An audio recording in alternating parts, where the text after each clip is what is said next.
Let me know if you want me to change, okay? I remember, good morning, everybody. Welcome to Center for Spiritual Living East Hawaii.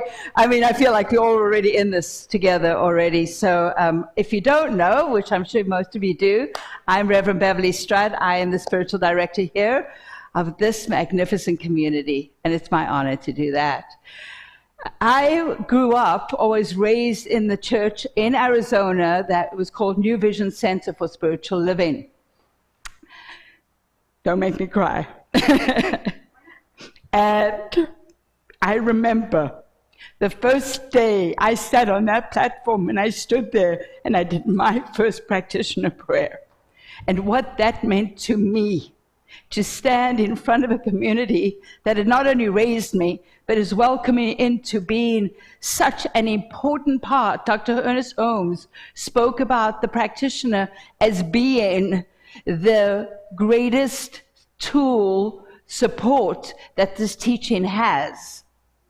He never spoke about ministers. He never wanted a religion, but he wanted practitioners because the tool they used was prayer. And he believed so strongly in the power of prayer, and that was how we made shifts in our lives, by revealing the truth of who we are.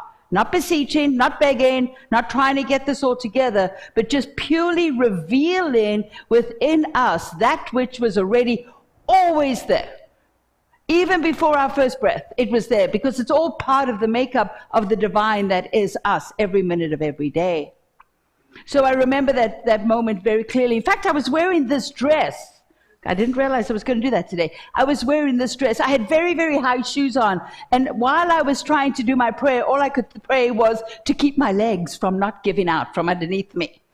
That's the power of the connection that you feel when you commit yourself so fully to a community. And I know that Sean is feeling that right now. That butterflies, that feeling inside, that is this energy of the divine that just wants to be expressed through and as you. There was another moment I remember very clearly too, and that was the day I stood on the platform and heard Kathy sing that song for the first time. I couldn't pray after that. I couldn't speak after that. The power of that song, that love can build a bridge that has that power of connection. And with her voice of an angel, what can I tell you? Wasn't that beautiful? Yes, thank you. And Rod, I love what you bring to it too. Absolutely. So it's always fun to invite folks from Arizona that have known me before I was even a practitioner, growing up through it and all, and be able to stand here and share you with them, and then them with you. It's like this magical across the world connection in our consciousness. And the fact that I feel that I can stand in the middle of it and be with it and a part of it and in it and of it is just the most brilliant feeling in the world. It really is wonderful. All right, let's get on with what we're talking about this month. This month, well, the theme of the year is Rise Up. The theme of the month is Power to the People. It sounds a little aggressive, though, doesn't it? It's not really. It just sounds that way because it's power. Some of us have a little issue with that word power because we're not quite sure if we have it, if we give it away, or what do we do with it, or how it works. But today the topic is power together, which is brilliant. I mean, we all know about power together. We all understand this whole idea that, you know, you've seen, we've heard the story about somebody trying to pick up a car or help somebody. Well, if you bring more people in, suddenly it's easier. There's less effort that's involved because in togetherness, we have greater power. You know, I always think of ants. Do you remember that movie, Ants? The movie Ants? Yes. Did you kill ants after that? No. That's the thing about those movies, the bee movie, the ant movie, all these movies. It's like you see the ants walking along, they're eating your food. You know, you're like, I can't kill you. I saw the movie Ants. Can't kill you now. It's not going to happen. Sandy. I love Sandy. We won't talk about those ants. Anyway, so here's the thing about ants. If ever we want to see the power of togetherness, all we got to do is look at ants. I mean, they are truly, truly amazing. I mean, they are actually known, let me get to my words here because I've got the exact quotes over here. They're actually recognized as the strongest animals in the world, strength to size. Yep, strength to size. They can lift 100 times their weight. They can carry 10 to 30 times their weight. They can withstand 5,000 times their weight in pressure.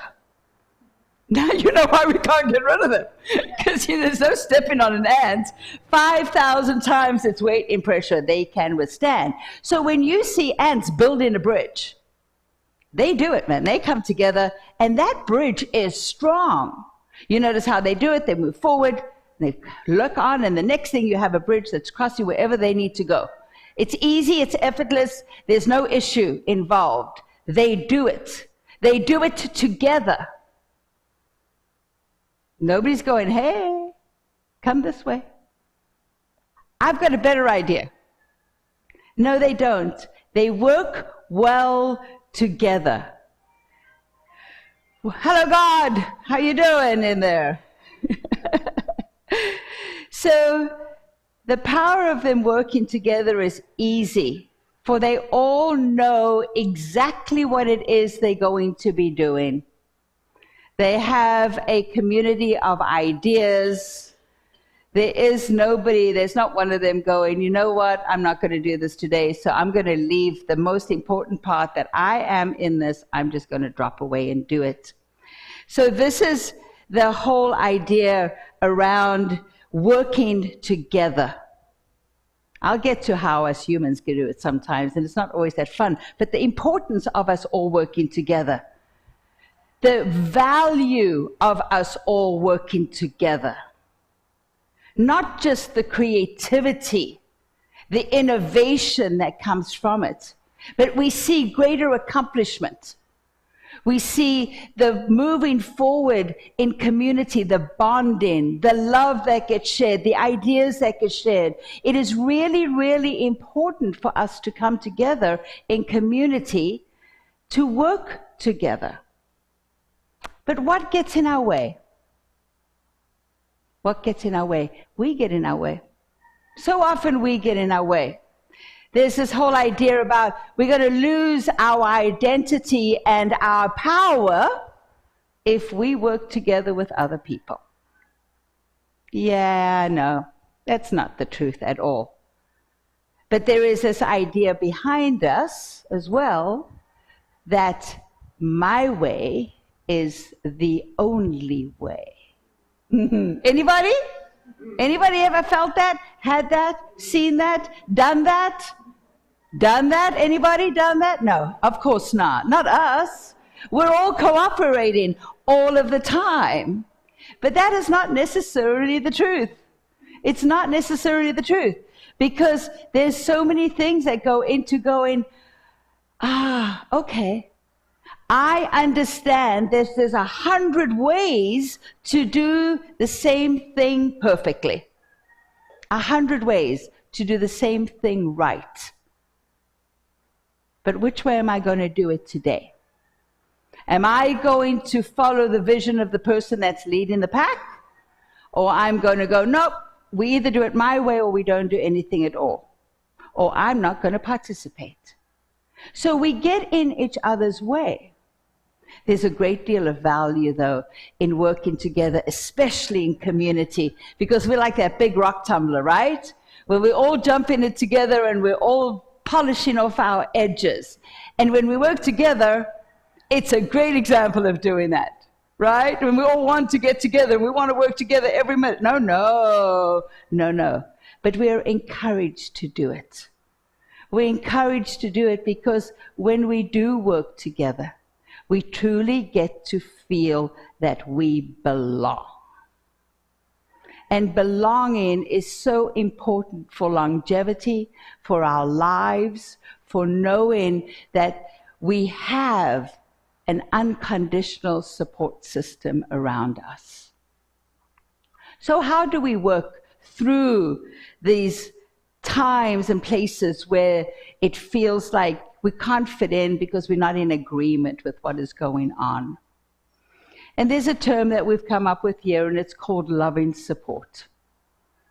What does loving support look like? Loving support looks like this. It's like, okay, there could be 10 of us who are all working together, and 10 of us all have different ideas, and 10 of us all have brilliant ideas, and 10 of us are all going to get us there right to where we want to go.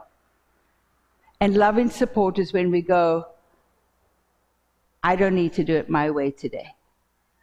I am going to support the person that's leading the way, and we're going to walk it out together. Because you know what? At the end of the day, we know it's going to get done. It's going to get done well. And when we do it together, the lightness that comes about us, the joy that comes about us, because now everybody, like the ants, are coming together in community for a central goal to get it done. It's a beautiful way to do it. However, there's something to be said with sharing. We should also always share. Share our ideas, because that's where something that we didn't know could come forward. When we put two ideas together that nobody knew could possibly come together, we put that and we bring forth something completely different. So you all know that we had the fundraiser this last weekend. Was it just a week ago? Phew. No wonder I'm tired. So we had this beautiful fundraiser, and I have my team, my culinary stars. They are brilliant, by the way. I want to give them a hand. Come on. Yes. My culinary stars are just absolutely wonderful, wonderful people. And they did the whole job twice, as you all know. And then, of course, then we had Lissa with her group, and they did everything, and they worked beautifully together. But here we are. We're in the kitchen over at Patricia's house, and we're doing this whole bunch of stuff, and the ladies are working, I'm working. We go in a mile a minute. Everything's wonderful. And one of the ladies presents to me. She goes, why are you doing it this way? Why don't you do it this way? No, don't go there. Why don't you do it this way? And I stopped, and all I said was, because I'm comfortable and happy doing it this way. You know what? End of conversation. Now, could I have responded in a myriad of other ways that was defensive and all that? Absolutely. But the idea was that this person was trying to lend an aid. But what was the best part of it is that when I said, I'm comfortable doing it this way, they went, I'm with you. Stepped right in there next to me, and we worked through it all together. That's what loving support is. When we realize and know that we can get it done in many, many, many different ways. The power of togetherness, not separation. Togetherness. When we come together and we do it in collaboration, cooperation, is magnificent. And what happens when we do that? We can feel it even that day here when we were all working together. Let me tell you, it was magnificent. I stood back one moment and just watched everybody doing their thing, and you could feel the energy in this building just rise and shine because it was togetherness. This is what we want to do. I love that. I'm going to look at my notes. All right. The other part of what happened right before that was that we just got back from Bali. Oh, yeah. So, and you have heard from the people that were with me in Bali that have already spoken that there's a great deal of community in living there. And it's not just community like we experience. It's literally living together, working together, day in and day out from the day that you were born. You get born, you live in has houses for all of your family there. 18, 20, 24 people could be living in the one same compound every day, working, living together. And when I say working together, it's because their home would be in a village, and that village could be the stone carver's village. So everybody in the village there is gathering, and they're all working together as stone workers. Then there's another village where it's all woodworkers, carpenters. There's another village that does something else. So the village We're talking about thousands of people are working together for the same end. These are the same people. They farm together. So we have the farmers that are working. We've got these people that are working. Nobody goes without. Nobody. There's nobody homeless. There's nobody that doesn't get to eat, because they're all working together for that goal, for that cooperation of making sure that each and every one of them is supplied and supported to the greatest end possible. But the key for what I saw there with them was what united them. Why was it so easy to work together? Why was it so easy to go, to share, to be, to sit, to live together? Even in the children that mostly we see in our world, that we get to a certain point and children leave the home and go off and there's no connection. Sometimes they lose contact with their family completely. This doesn't happen there. It doesn't happen. They're raised in this idea, and what unites them is their spirituality. Their spirituality, their belief system, their tradition is what unites them. This is the power that keeps them and brings them together. This is the power that brings them into service of the divine in every single thing they do. Everything is service to the divine first, to themselves and to their family and to the community. Everything they do is sacred service. It begins and ends there. And when we see that and feel that, we can understand how easy it is. Because when you're in sacred service, you're in alignment with the divine, you're in alignment with your belief, and when it's the same that everybody has with you, everybody's lifted up. Everybody is lifted up together. And you know the funny thing is, you can even see it in the traffic. I know you've heard us all speak about the traffic in Bali, with the scooters and the cars and everything. But you know, no matter what is going on, there is this beautiful flow. Everybody knows where the other person's going to be going. Well, more or less. Well, there's a dance. It's like, social dancing. You all know the steps. You all know the directions you should be going in. Does somebody go in a different direction once in a while? Yes. But what do? They work with it. I heard one person use their horn to flip off somebody when they cut them off. It was a tourist. Go figure.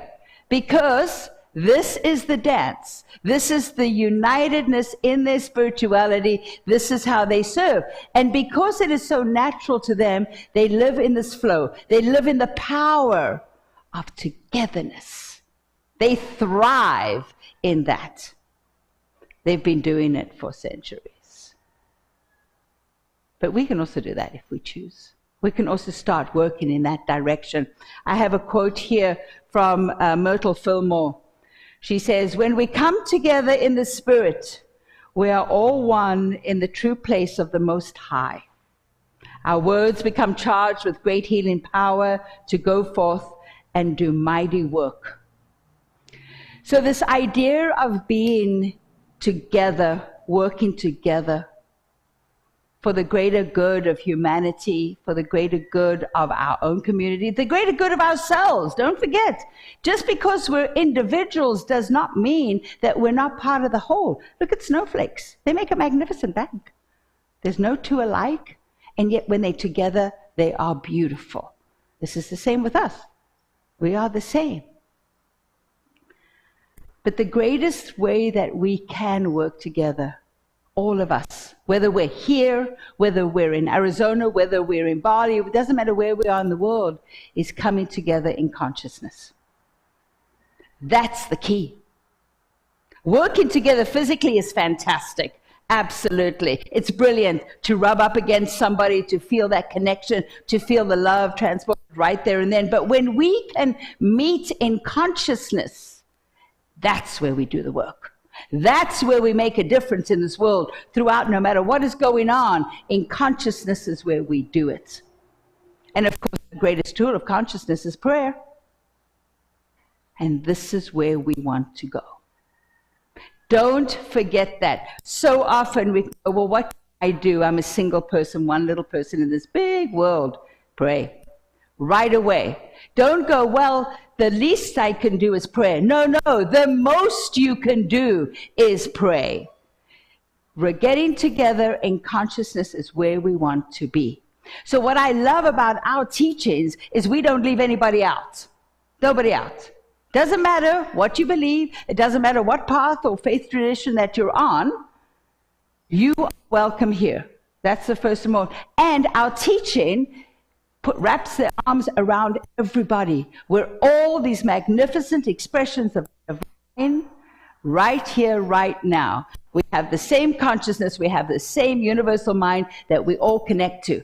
So we can tap in. You know, you remember like in Avatar where he took the tail, wrapped it up into the mane, and they became one? That's all we have to do. Take our tail, struck it up there, get into that collective consciousness, and move. Because that's where we have the power. That's where we have the power, is in consciousness and coming together collectively to do just that. Because we also, in this, we remember, and this is our statement of our retreat, we are all one in the one. Now that's an earworm that you will get next week. But yes, we are all one in the one. Always. We're not separate. We're not apart. We are together. And in our consciousness, we can move anything. An ant will have nothing on us if we can just come together in our consciousness. Dr. Holmes says this: the unity of good is a revelation that teaches us that we are one with the whole and one with each other. And so I'm going to close out today with a little piece from my favorite man, Mark Nepo, The Spoked Wheel. I imagine that each of us is a spoke in an infinite wheel. And though each spoke is essential in keeping the wheel whole, no two spokes are the same. The rim of that wheel is our living sense of community, family, and relationship, but the common hub is where all the spokes join, is the one center where all souls meet. So as I move out into the world, I live out my uniqueness, but when I dare to look into my core, I come upon the one common center where all lives begin. In that center, we are one and the same. In this way, we live out the paradox of being both unique and the same. For mysteriously and powerfully, when I look deep enough into you, I find me. And when you dare to hear my fear in the recess of your heart, you recognize it is it as your secret that you thought no one else knew. And that unexpected wholeness, that there is more than each of us, but common to all, that moment of unity is the atom of God. Let's take it to prayer. So we breathe in. We breathe into this moment, to this time, to this absolute idea of perfection right here, right now. Recognizing and knowing that there's only one power, one source, one universal creative mind, and I call it God. Knowing that God is all there is, all that is seen, all that is unseen, omnipotent and omnipresent, ever creating, supplying, supporting, sustaining, and maintaining every single expression. And I know that I am one with it, of it, in it, as it. And I know this for you, every single one of you, it's the same. We are all one in this magnificent one, the source of all good, of all life. And I know for each one of us as we walk our path this week that we will rub up against folks We will soften our edges against our community. But more importantly, we will come together in the most powerful way. In this powerful working together, we'll come together in consciousness. Knowing that we unite in this beautiful prayer, knowing that it is all good, all well. And that as we move through our time here, we do it in this beautiful sense of belonging. For as we've come together, we know it truly is the way. And so I call it good. So I just release this prayer knowing that it is done, that Spirit has said, yes, my beloveds, yes. You've set intentions and desires, and it is already done and done magnificently. So we can claim this together by saying, and so it is. Thank you.